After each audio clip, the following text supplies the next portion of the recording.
What money? That was rent. My father said it with a grin.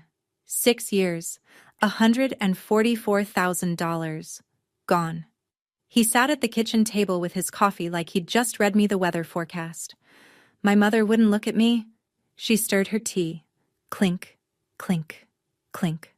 Like that spoon was the most fascinating thing in the room. They promised me every single dollar was going into a savings account. They showed me a screenshot of a balance. They told me, "Keep going, honey, you're almost at your down payment." And the whole time, they were spending it. On what? I didn't know yet. But when I found out, I stopped asking questions. And I started saving evidence. This is a story about a folder. And what happened when I opened it at Thanksgiving dinner in front of 30 people. Before I go on, please take a moment to like and subscribe. But only if you genuinely connect with this story. And while you're at it, drop a comment telling me where you're watching from and what time it is right now. My name is Myra. I'm 28. I work in a dental lab in a small town in Virginia. Now let me take you back 6 years, to the week I moved home after college graduation. The day I carry my last box through the front door, my parents are waiting at the kitchen table. Not casually. Positioned. Dad at the head, Mom to his right. 2 mugs of coffee already poured, a third one steaming at the empty chair. That should have been my first clue. My parents don't pour coffee for me. "Sit down, sweetheart," Mom says. "Dad and I have been talking." I'm 22. I've just walked across a stage in a rented gown, shaken a dean's hand, and received a degree in applied sciences. Starting Monday, I have a job at a dental lab 14 minutes from this house. Salary, $42,000 a year before taxes. Not a fortune, but real. Dad clears his throat. "Here's the deal. You live here. Save money. Pay us $2,000 a month. And we put every penny into a savings account in your name. 3, 4 years. You've got a down payment. You're buying a house before any of your friends. $2,000 a month. $24,000 a year. I do the math in 2 seconds. My friends are signing leases on apartments. 12, 1,500 a month. And getting nothing back. This is different. This is an investment." "It's the smart move," Mom adds. She reaches across the table and squeezes my hand. "We're doing this for you, honey." I say yes before I finish my coffee. That night, I'm in my childhood bedroom unpacking when I hear them through the wall. Their voices are low, but the house is old and the walls are thin. Mom's voice. "This solves everything, Dale." I smile. I think she means me staying home. She doesn't. But I won't learn what everything means for another 3 years. Let me tell you what $2,000 a month looks like when you make $42,000 a year. After taxes, I take home roughly $2,700 every 2 weeks. Half of each paycheck goes straight to my parents.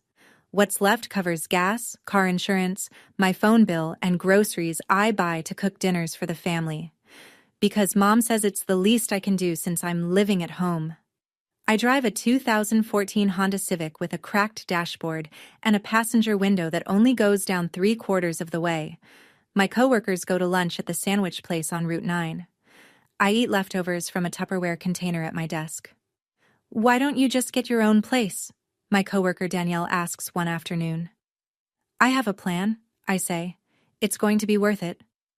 And I believe that. Completely. Because here's the thing. I'm not suffering in silence. I'm investing. Every month my parents are putting my money aside, and every month I'm one step closer to a front door with my name on the deed. Around month 12, I ask Mom for the balance. Casually. Over dishes. "Can I see the account? I want to add it to my budget spreadsheet."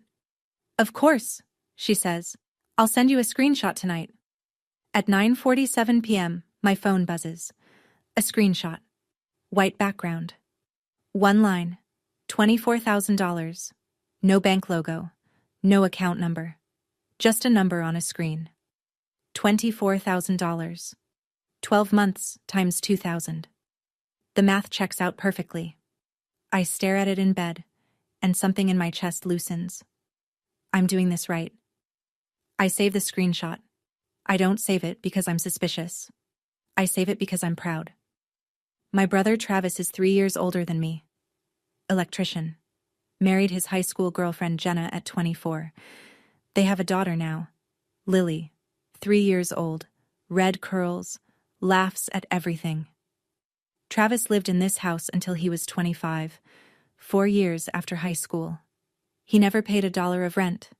Not once. When I bring this up at dinner one night, not angry, just curious, Dad sets his fork down like I've insulted him. Travis had different circumstances. He was saving for a wedding. I'm saving for a house, I say. That's different. How? Mom cuts in before Dad answers. Don't compare yourself to your brother, Myra. This is about your future. I let it go. I always let it go. 2 months later, Travis and Jenna close on a house. 3 bedrooms, 2 baths, half-acre lot in the newer subdivision off Miller Road. Listed at $260,000. Down payment, $52,000. Everyone at Sunday dinner congratulates them. Dad stands up, claps Travis on the shoulder. That's my boy, a real homeowner. I smile, I clap. I say the right things. But in the car on the way to the pharmacy that evening, a thought scratches at me and won't stop. Travis makes decent money as an electrician, sure. But Jenna was part-time at the daycare center. They had a baby. They had a wedding to pay off. $52,000 for a down payment. Where did that come from? I roll the window down. The 3/4 it'll go. And let the cold air hit my face. I don't have an answer yet. But the question starts living in me like a low hum I can't turn off. Year 3. I've paid $72,000. I ask Mom for the account number. Not the balance. The account number. I want to set up my own online access. We're standing in the kitchen. She's wiping down the counter. She doesn't look up. It's a joint account under Dad's name. You can't access it separately. Can I at least see the statements? Of course, I'll send you one tonight. Tonight comes and goes. I wait a week. Then I text her. Hey Mom, still waiting on that statement. No rush, just want it for my records. So sorry, honey. Been swamped at work. This weekend, I promise. Weekend comes and goes. I ask again, lightly, carefully, like poking a bruise to see how deep it is. 3 weeks later, she sends a new screenshot. Same white background, same plain font. Balance, $72,000. The math checks out. 3 years? $24,000 per year. $72,000 total. But this time, I look more closely. No bank name, no routing number, no header, no footer. Just a number floating on a white screen like it was typed into the Notes app on her phone. I zoom in. The font spacing is slightly uneven. My stomach does something strange. Not a lurch. More like a flinch. I sit on my bed and stare at the screenshot for 11 minutes. I know because I check the time when I start and when I stop. Then I tell myself, it's Mom. She probably just cropped it weird. I put my phone on the nightstand. I turn off the light. But I don't fall asleep for a long time. And the low hum from that night in the car, the one about Travis's down payment, gets a little louder. 3 Sundays later, the clinic closes early for a plumbing issue. I'm home by 2. The house is quiet. Dad's truck is gone. But Mom's car is in the driveway, and the sliding glass door to the backyard is open about 4 inches. I hear her voice before I see her. She's on the patio, phone pressed to her ear, facing the garden. I set my keys down on the counter, softly. Covered most of Travis's down payment, she says. She doesn't know. And Dale thinks we can keep this going another 2 years, pay off the rest of the business loans. My hand freezes on the countertop. A voice on the other end, tinny through the speaker, says something I can't make out. Then Mom again. Ruth, relax. She'll get her money eventually, when Dale's business picks up. Aunt Ruth, Mom's younger sister, the retired accountant. I hear Ruth's voice now, clearer. Connie, that's not right. You told her it was a savings account. It will be. Eventually. Just don't say anything. I don't move. I don't breathe wrong. I stand behind the kitchen island with my hand flat on the granite and feel my heartbeat in my fingertips. 52,000. Travis's down payment, my money, and the rest of the business loans. Dad's plumbing company, the one he swore was doing fine. I go to my room. I close the door without a sound. I sit on the edge of my bed. I look at my hands. Then I open my phone. I take a screenshot of the date and time, Sunday, October 15th, 2:07 p.m. I don't scream. I don't cry. I start a folder. That night, I lock my bedroom door and open the calculator app. 3 years paid. $72,000 gone. If I keep going 2 more years the way Dad wants. Another $48,000. Total, $120,000. Gone into a business I was never told was failing. Gone into a house I'll never live in. Gone. I run the scenarios. If I confront them now, they'll deny it. Mom will cry. Dad will get loud. They'll say I misheard. They might even delete the texts, wipe the emails, claim the screenshots were estimates or projections.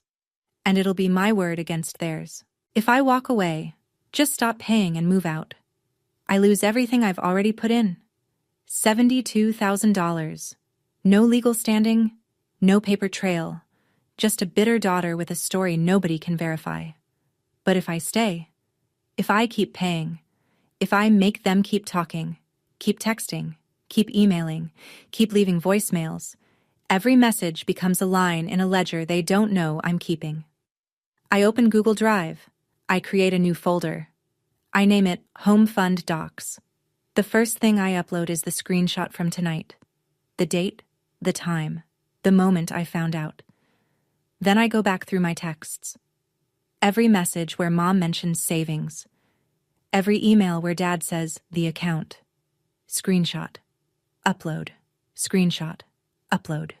14 items by midnight. I close the laptop. I brush my teeth. I look at myself in the bathroom mirror for a long time. I'm not staying because I'm afraid to leave. I'm staying because I need them to keep lying. On the record. Tomorrow morning, I'll hand Mom the check like I always do. $2,000. She'll smile. She'll say thank you. And she won't know it's the first payment in a very different kind of account. I become very careful about how I ask questions. Never in person. Never where the answer disappears into the air. Always by text. Always by email. Always in words that stay. A week after the phone call, I send Mom a message. Hey Mom, just checking. The savings account is still at the same bank, right? I want to include it in my budget spreadsheet. 3 dots. Then, yes, honey, everything's growing nicely. Dad and I are so proud of how responsible you are. Screenshot. Upload. 2 months later, I email Dad. He's old school. Checks email for his plumbing business. Doesn't text much. I keep it casual. Dad, when do you think I'll be able to access the savings? I'm starting to browse house listings just to get a feel for the market. His reply comes the next evening. Give it another year or 2. The interest is good. Don't rush it. You'll thank us later. Screenshot. Upload. I never ask a question I don't already know the answer to. I just need them to put their answer in writing. Every 2 or 3 months, I find a new angle. Should I start looking at fixed-rate mortgages? Do you think $72,000 is enough for a down payment in this market? Should I start talking to a realtor? Every time they respond, every time they reference the savings. The account. Your money. And every time, I save it. Mom even sends a heart emoji once. Your future home fund is looking great, sweetheart. I stare at that text for a long time. Your future home fund. 5 words. Typed by her thumb, time-stamped by her phone. She has no idea she just wrote a line in my evidence folder. I close the app and go cook dinner for the family. Like always. Year 4, a Tuesday in March. I'm at the lab, hands gloved, bent over a dental mold when my phone vibrates in my coat pocket. I can't pick up. Mom leaves a voicemail. I don't listen to it until lunch. I sit in my car in the parking lot, windows up, engine off, and press play. Hey, sweetie, just wanted to let you know, I moved some of your savings into a different fund. Better rate. I'll explain when you get home. Love you. I replay it. 3 times. Your savings. Her voice. Her words. Recorded. Time-stamped. Stored on my carrier's servers. I save the voicemail. Then I back it up to my cloud. Then I email the audio file to myself. 3 copies. 3 locations. That night, Mom explains at the dinner table. I moved your money into a higher yield account. It's earning more now. Dad nods along like he's been briefed. That sounds great, I say. Thanks for staying on top of it. Of course, baby. That's what parents are for. I smile. I chew my pot roast. I ask for seconds. Inside, I'm cataloging. She said, your savings in a voicemail. She said, your money at the dinner table. Dad nodded. Both of them. Same room, same story, same lie. After dinner, I go to my room and open the Google Drive folder. 14 screenshots, 3 email threads, and now 1 voicemail. 18 pieces, and counting. I lie in bed and think about something Aunt Ruth said on the phone that Sunday. That's not right, Connie. Ruth knows. Ruth disapproves. Ruth told Mom to stop. But Ruth is Mom's sister. Blood runs thick in this family. The question is, how thick? I drive to Aunt Ruth's house on a Saturday morning, 30 minutes through back roads, past the feed store and the old rail bridge. She lives in a small brick rancher with window boxes full of pansies. She opens the door before I knock, like she's been expecting me. Kitchen, she says. I just made coffee. We sit across from each other at her little Formica table.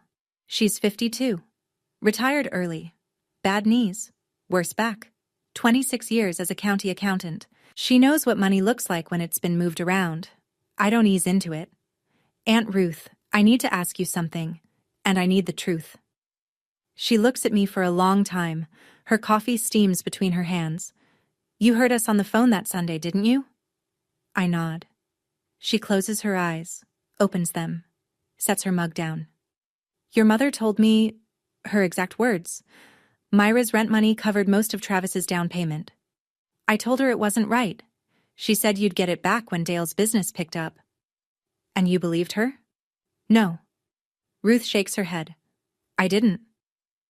The kitchen is quiet except for the tick of her wall clock. A cardinal lands on the feeder outside the window and leaves. Aunt Ruth, if I ever needed you to say that out loud, to someone who matters, would you? She doesn't answer immediately. I watch her jaw work. She's thinking about Connie, about blood, about holidays and phone calls and 30 years of sisterhood. Then she reaches across the table and puts her hand over mine. She's my sister.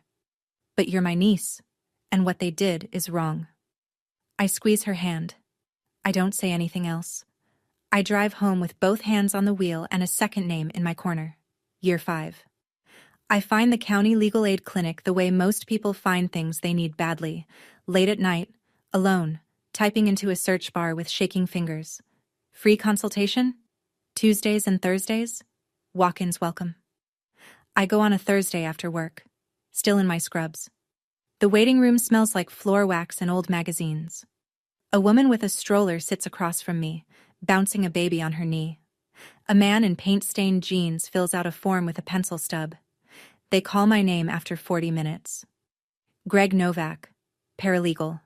Mid-40s, reading glasses on a cord, shirt sleeves rolled to the elbow. He shakes my hand and points to a chair. Tell me what happened. I talk for 30 minutes. I don't cry. I lay it out the way I've been rehearsing in my car for months. Facts, dates, dollar amounts. Then I open my phone and show him the folder. He scrolls. Slowly. His face doesn't change, but his scrolling slows down the deeper he gets. How many pieces of evidence do you have? 22. Texts, emails, 1 voicemail, and a witness. He takes his glasses off and looks at me. This isn't just a verbal promise, Myra. You have corroborating written and recorded evidence.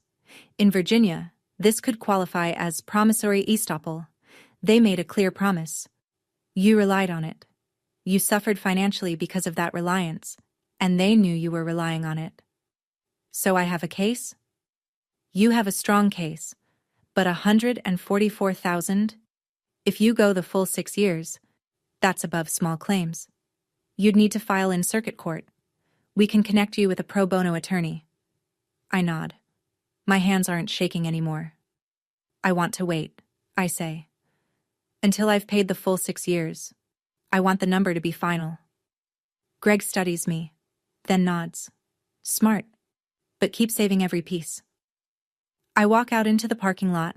The sun is going down behind the courthouse. I sit in my Civic and grip the steering wheel. For the first time in 3 years, I feel something other than anger. I feel ready. Year 6. October. The final payment clears. 72 months. $144,000. That same week, Mom sends a group text to the entire family. Thanksgiving at our place this year. Everyone's coming. 30 people confirmed. I'm so excited. I read the text in my car outside the clinic. I read it again. Then I open the calendar and count the days. 5 weeks. I call Greg Novak. He connects me with Pamela Harding, a contract disputes attorney who takes pro bono cases through legal aid. She's brisk on the phone. No small talk. Bring me everything. I bring her everything. The printed folder is 2 inches thick. She goes through it at her desk while I sit across from her, hands folded, watching her read my life in time-stamped increments. After 20 minutes, she sets it down. You have one of the strongest promissory estoppel cases I've seen at this dollar amount. We can file the day after the holiday. What if they deny everything? She looks at me over her glasses. Do you think they will? In front of the whole family? Yes. Good. Denial in front of 30 witnesses helps, not hurts. Every person in that room becomes a potential deposition. I don't plan to make a scene at Thanksgiving. I plan to ask one question, one last time, in front of people who can hear the answer. If they tell the truth, we handle it as family. If they lie, I handle it in court. The week before Thanksgiving, I go to the office supply store on Route 9 and buy a manila folder. I print every screenshot, every email, every voicemail transcript. I slide them in. I close the clasp. It weighs almost nothing. It holds everything. Thanksgiving Day. 2 o'clock. I pull up to the house and park behind a row of cars that stretches past the mailbox. Trucks, sedans, a minivan with a car seat in the back. The whole family. I check my rearview mirror. My eyes are steady. My lipstick is fine. My bag sits on the passenger seat, unzipped just enough that I can see the edge of the manila folder. Inside, the house smells like roasting turkey and cinnamon. Mom's Spotify playlist plays soft country music from the Bluetooth speaker in the living room. 30 people fill the downstairs. Aunts and uncles in the kitchen, cousins in the den, kids running through the hall. Mom finds me at the door. She pulls me into a hug that lasts 2 seconds too long. My baby girl, come in, everyone's here. Travis nods from across the living room. He's got a beer in one hand, Lily on his hip. Jenna's beside him, laughing at something Cousin Mike said. Dad's out back, standing over the grill, turning something that doesn't need turning. I make the rounds. I hug Aunt Ruth. She squeezes my arm, just once, just slightly, and I know she knows today is the day. I hug Grandma, who cups my face with both hands. You look thin, baby. I help Mom set the long table. I fold napkins. I carry the sweet potato casserole from the oven. I bounce Lily on my knee and make her laugh. Nobody looks at me twice. Nobody suspects anything. I am the youngest daughter doing what she always does. Showing up, helping out, keeping quiet. My bag sits on the floor by the coat rack. The folder is inside. The folder is patient. So am I. After the main course, Dad stands. He picks up his glass of sweet tea and taps it with a fork. Clink, clink, clink. Everybody, if I could have your attention. The room quiets. 30 faces turn toward him. He's wearing his good flannel. The one without paint stains. He looks proud. He looks like a man who believes his own story. I just want to say how grateful I am for this family, for this house, for the food. He pauses. And I'm especially proud of Travis. 31 years old. Beautiful home. Beautiful wife. Beautiful daughter. He's the one who really figured it out. Clapping. Travis grins. Jenna squeezes his arm. Dad isn't done. Myra. He turns to me, still smiling. You'll get there someday. Don't worry. Some people just take a little longer. Soft laughter, not cruel. Worse, patronizing. A few heads nod. An aunt I see once a year leans toward me. Still renting, sweetie? Mom answers before I can. She's saving up. She's got a plan. I look at her. A plan. I repeat her words. She smiles at me without a flicker. I set my fork down, quietly. I look at my plate. Turkey, stuffing, cranberry sauce. The same meal I've eaten at this table every November for 28 years. Sitting there, hearing my father tell 30 people that Travis figured it out with my money. I think, does he actually believe this? Or does he just need to say it out loud so it becomes true? If you've ever sat at a family table and been made into the cautionary tale while the person who benefited from you got the toast, you know exactly what this feels like. What would you have done? Tell me in the comments. I reach for my bag. I wait for the applause to settle, for forks to resume, for attention to scatter. Then I speak. Not loud. Just clear enough for the table to hear. Dad, since we're all here, I found a house I want to buy. He looks up, still riding the glow of his toast. I'd like to start the process of withdrawing from the savings account. The one you and Mom have been managing for me. 6 years. $144,000. The room shifts. Not dramatically. Just. A few forks pause. A few heads turn. Dad looks at Mom. Mom looks at her plate. What savings account? He says. The one I've been paying $2,000 a month into. For 6 years. He stares at me. Then he laughs. Not nervous. Genuine. Like I've told a joke he finds truly funny. Myra, that was rent. You lived in our house. That was rent. The word lands in the center of the table like a dropped plate. You told me it was going into savings, I say. I don't know what you're talking about. Mom's voice, small. Dale's right. It was just rent, honey. I look at her. She's stirring her iced tea again. Clink. Clink. The same sound from the kitchen table 6 months ago when this all began. 30 people sit in silence. Uncle Frank's wife puts her napkin down. Grandma's eyes move from me to Mom to Dad like she's watching a slow-motion car wreck. Travis, from the far end. Come on, Myra, don't do this here. Think about the family. Think about the family. The family that spent my money. The family that lied about it. The family that just laughed at me. I don't answer Travis. I reach into my bag. I place the manila folder on the table, right between the gravy boat and the cranberry sauce. I don't slam it. I don't throw it. I set it down the way you'd set down a hymnal in church. I didn't want to do this here, I say, but you just denied everything in front of our entire family, so let me show them what I have. I open the folder. The first page is a printed text message. I hold it up so the table can see. This is a text from you, Mom. March 15th, year 2. I asked about the savings account. You replied, and I quote, "Everything's growing nicely." Mom's lips part. No sound comes out. I turn to the second page. This is an email from you, Dad. October 8th, year 3. I asked when I could access the savings. You wrote, "Give it another year or two. The interest is good." Dad's grin is gone. His face has gone a color I've never seen before. Not red, not white. Something between, like a man watching a locked door swing open. I pull out the third page. And this is a transcript of a voicemail from you, Mom. You said, and I have the audio, I moved some of your savings into a different fund. Nobody moves. The Spotify playlist has cycled to some soft guitar song that nobody hears. Uncle Frank leans forward. Cousin Mike sets his beer down. Grandma's hands are flat on the table. Mom's eyes are locked on the folder. Her face has gone white. Not pink white. White. The color of someone watching their own handwriting on a page they never expected to see again. "Where did you get that?" she whispers. "From you," I say. "All of you. You just didn't think I was paying attention." The room fractures. Connie's hand goes to her mouth. Her eyes fill up. Right on cue. "You're tearing this family apart, Myra. On Thanksgiving. How could you?"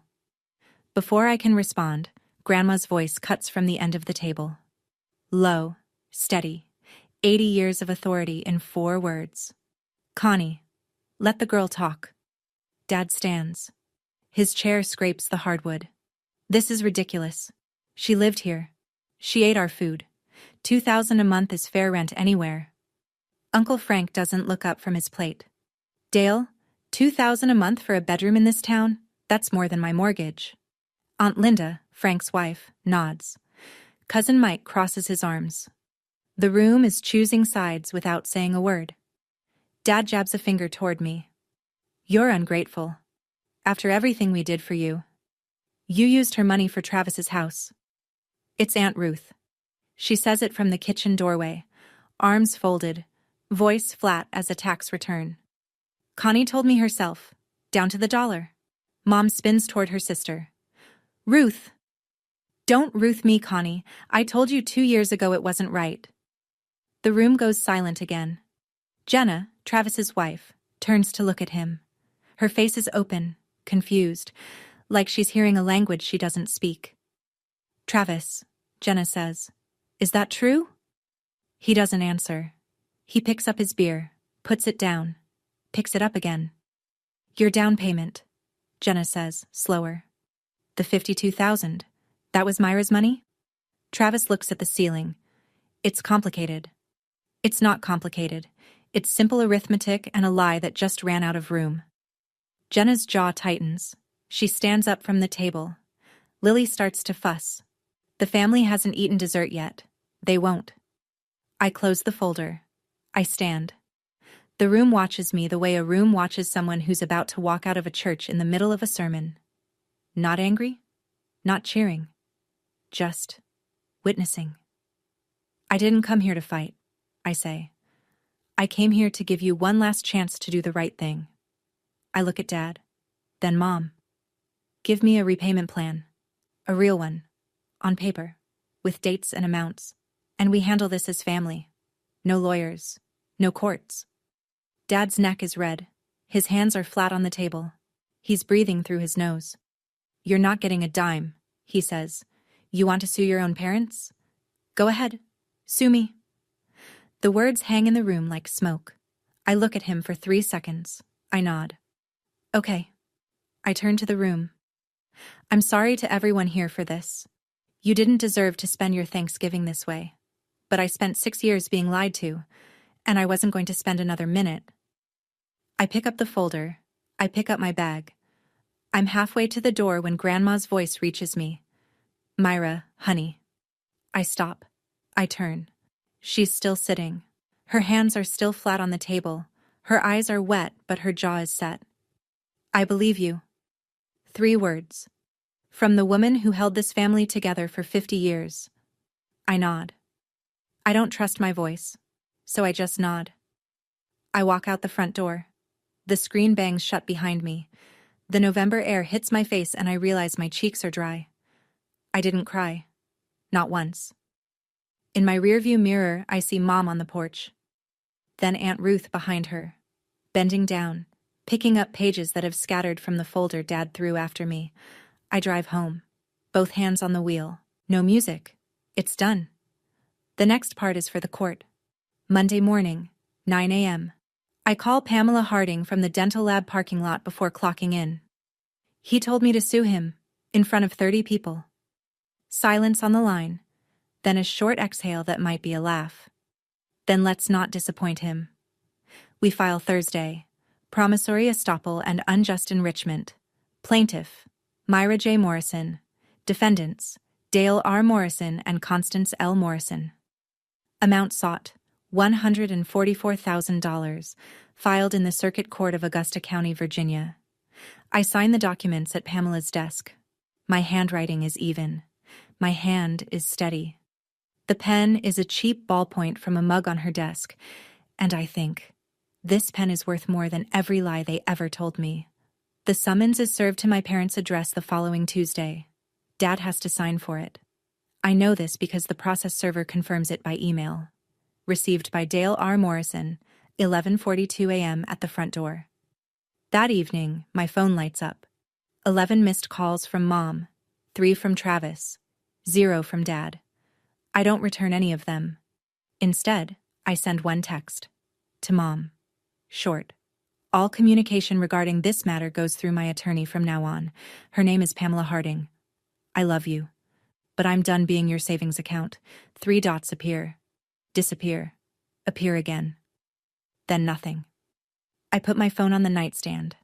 I make a sandwich. I eat it standing at the counter in the apartment I moved into 2 weeks earlier. A 1-bedroom on Elm Street, $900 a month.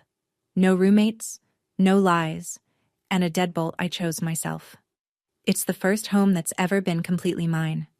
The rent goes to someone who calls it rent. 3 months later, Circuit Court. Courtroom 2B. The room is smaller than I expected. Wood paneling, fluorescent lights, an American flag hanging slightly crooked behind the bench. I sit on the right side with Pamela. I'm wearing a gray blazer I bought at the thrift store on Route 11 and the only pair of dress shoes I own. My parents sit on the left with their attorney, a man named Garrett Webb, mid-50s, hired on credit. Mom is in a blue dress I've seen at every family funeral for the past decade. Dad is in a sport coat that doesn't quite fit. Pamela presents the evidence methodically.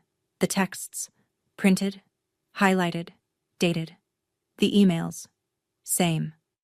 The voicemail, played through a small speaker. The judge listens with his hand under his chin. Ruth's sworn affidavit is entered into the record. So is Grandma's written statement confirming she heard Dale refer to the payments as savings at multiple family dinners. Garrett Webb makes his case. It was rent, a reasonable amount for room and board in the area.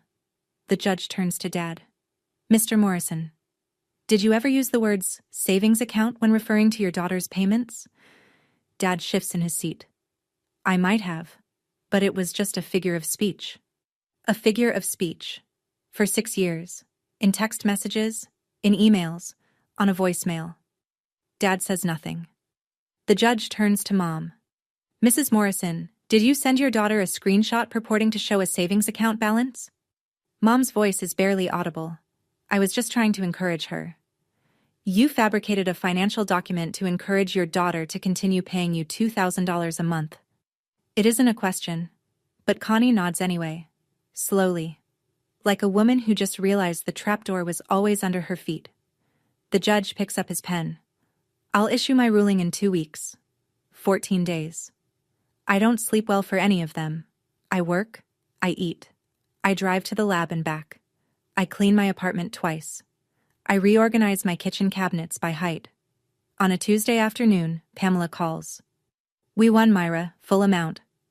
I'm sitting in my car outside the clinic. The engine is off. A sparrow is hopping across the parking lot. Full amount, I repeat. $144,000. The judge found clear evidence of promissory estoppel. Repayment ordered in monthly installments. $3,000 a month over 48 months.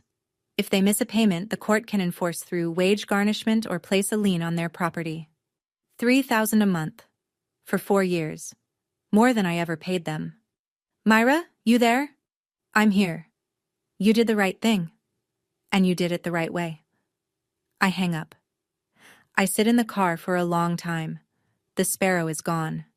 Then I cry. Not the way I expected. Not triumph. Not relief. It's a strange, heavy cry, the kind that comes when something is finally over and you realize how long you were holding your breath. 6 years, $144,000, 22 pieces of evidence, 1 folder, 1 ruling. I call Aunt Ruth. She picks up on the first ring. We won, I say. She's quiet for a moment. Then, you didn't need me, honey. You had yourself. I needed you too. Well, she says, I'm glad I picked up the phone. I don't call Mom. I don't call Dad. I don't call Travis. I drive home to my apartment. I put the ruling letter on the refrigerator, under a magnet shaped like the state of Virginia. Then I make dinner. Just for one. And it's enough. Here's what happens when you lie to your daughter in a small town and lose in court. People talk. Not because they're cruel, because they know you. They know your truck. They know your pew at First Baptist. They know you fixed their water heater last March and charged $40 over the estimate. Within a month, Dale's plumbing business starts bleeding. Not fast, slow, the way a faucet drips when the washer's shot. Mrs. Kimball on Oak Street calls someone else for her bathroom remodel. The Turners go with a company out of Staunton for their new construction. Old Jean at the hardware store stops sending referrals. Nobody says why. They don't have to. Everyone was at Thanksgiving or knows someone who was. At church, Connie sits in the same pew, but the women who used to save her a seat don't anymore. They smile. They nod. They just don't scoot over. Grandma calls Connie once. You lied to that girl for 6 years, Connie, your own child. Then she stops calling. The Saturday lunches stop. The Sunday drop-bys stop. 80 years old. And she's done pretending. And then, there's Travis. Jenna doesn't leave him. But something shifts in their house on Miller Road. The house built on my payments. She takes over the finances. Opens a joint checking account. Insists on seeing every statement. Travis, for the first time in his marriage, doesn't control the money. You knew, she told him that Thanksgiving night. I didn't hear it. Ruth told me later. You knew, and you let me think we earned it. Travis didn't have an answer. Some things don't have one. Dale loses about 30% of his business over the next quarter. That's roughly $16,000 in revenue. He lets go of his part-time helper, a kid named Danny who'd been with him 2 summers. Consequences don't always roar. Sometimes they just quietly rearrange the furniture. The first payment arrives on the 15th of the month. Direct deposit, $3,000. I'm at the kitchen table in my apartment eating cereal before work when my phone buzzes with the bank notification. I stare at the number. $3,000.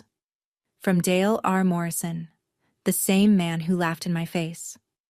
I set the phone down and finish my cereal. I wash the bowl. I dry it. I put it back in the cabinet. Then I pick the phone up again and look at the number one more time. This is the first honest money from my parents in 6 years. Here's what I know about how they're paying it. Aunt Ruth tells me some of it. The rest I piece together from the quiet channels of a small town. Dad sold his Ford F-250. The truck he bought new 3 years ago, the one with the toolboxes in the bed. Replaced it with a used F-150, 8 years old, 90,000 miles. Saved about $15,000 on the trade. Mom went full-time at the insurance office. First time in 20 years she's worked 40 hours a week. She comes home tired now, Ruth says. Goes to bed early. Travis offered to help cover the payments. Dad told him no. This is between me and your sister. Between me and your sister. Not between me and the court. Not between me and the mistake I made. Between me and your sister. Like it's a disagreement. Like it's a difference of opinion. He still can't say what it really was. But the money arrives. Every month. On the 15th. $3,000. 48 months total. I don't spend it. I put every dollar into a savings account. A real one. At a real bank. With my name on it and a routing number I can see anytime I want. Nobody manages it but me. 2 months after the ruling, I find an envelope in my mailbox. White. Handwritten. No return address, but I recognize the handwriting. The careful, slightly shaky cursive of a woman who learned penmanship in a one-room schoolhouse. Grandma. I carry it inside. I sit on my couch. I open it slowly, the way you open something you know you'll keep. Dear Myra, I've known about your mother's favoritism longer than you have. I saw it when you were 12 and she forgot your piano recital because Travis had a baseball game. I saw it when you graduated and the party was an afterthought. I didn't say anything because I told myself it was a phase, that she'd even out. I was wrong. What you did at Thanksgiving took more courage than anything I've seen in this family in 80 years. I know it cost you. I know it still costs you. But you stood in that room and told the truth when everyone else was comfortable with the lie. Your grandfather, God rest him, always said you were the tough one. Not tough because you fight. Tough because you know when to. I'm sorry I didn't speak sooner. I should have. That's on me. Love always, Grandma. I read it 3 times. The 3rd time, the words blur because my eyes won't stay dry. She knew. She always knew. And she stayed quiet to keep the peace. This letter isn't just love. It's an apology. From the one person in the family who never owed me one. And the only one brave enough to give it. I think about all the people in families who see the unfairness but say nothing because silence is easier than truth. If you've ever been that person, or if you've been waiting for someone to finally see what you see, I understand. Tell me your story in the comments. I tuck the letter into the manila folder. It sits beside the evidence now. The folder has 2 sections, proof and grace. 4 months after the ruling. A Thursday evening. I'm on the couch reading when my phone lights up. Dad. I stare at the screen through 2 full rings. My thumb hovers. Then I answer. Myra. His voice sounds different. Not smaller. Older. Like the past 4 months aged him in a way the previous 57 didn't. I'm not calling to argue, he says. I wait. I wanted to hear your voice. The line hums. I hear a television in the background, a recliner creaking. Your mother misses you. A pause. I don't know how to fix this. I close my book. I set it on the arm of the couch. Dad, fixing it starts with one word and you know which one. Silence. Long enough that I check to see if the call dropped. It hasn't. I'm sorry. His voice cracks on the second word. Not dramatically. Just a hairline fracture. I don't even know when I started lying to myself. I let the words sit. I don't rush to accept them. I don't throw them back. I appreciate you saying that. So, can we... The payments continue, Dad, and I need you to understand something. I keep my voice even. Gentle, even, but firm. I love you, but I will never trust you with my money again. That boundary isn't going away. I know, he says, quietly. I know. We sit on the phone for another 10 seconds without speaking. Then he says goodnight. I say goodnight. We hang up. It's not a reconciliation. It's not a Hallmark ending. It's a 57-year-old man calling his daughter because her absence hurts more than his pride. And a 28-year-old woman letting him speak without letting him off the hook. It's what family looks like when you strip away the lies and see what's left. Sometimes what's left isn't much, but it's honest. So here's where I am now. I'm 28. I live in a 1-bedroom apartment on Elm Street. $900 a month. I picked the paint color myself. A pale blue that catches the morning light. Every month, $3,000 arrives in my bank account. My real bank account. With a routing number and a login and a balance I can check at 3 in the morning if I want to. I'm saving for a house. My house. On my timeline, in my name. My relationship with my parents exists. Barely. I call once a month. We talk about the weather, about Grandma's knees, about nothing that matters. We don't talk about the money.